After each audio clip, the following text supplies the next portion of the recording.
వీళ్లకు తెలియక బోట్లు పాకిస్తాన్ సరిహద్దుల్లోకి పోయిందని పాకిస్తాన్ నేవీ వాళ్ళు వచ్చి అరెస్ట్ చేస్తే ఈ రాష్ట్ర ప్రభుత్వం కనీసం పట్టించుకుందా అని అడుగుతా ఉన్నాను ఈ మత్స్యకార సోదరుల గురించి.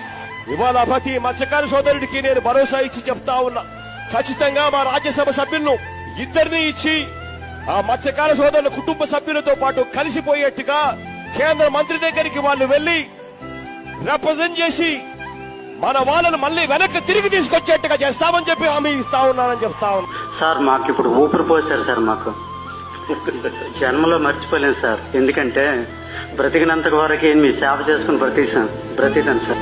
మాకు ప్రాణం పోసారు సార్. మీరు పోయేటప్పుడు చెక్కులు కూడా ఇస్తారు, తలా 5 లక్షల రూపాయలు ఇమ్మని చెప్పినాము, ఇస్తారు. దాంతో ఇంకా మళ్ళీ అక్కడికి పోకుండా ఆ డబ్బుతో కొంచెం ఇక్కడే ఏదన్నా స్థిరపడేట్టుగా ఏదన్నా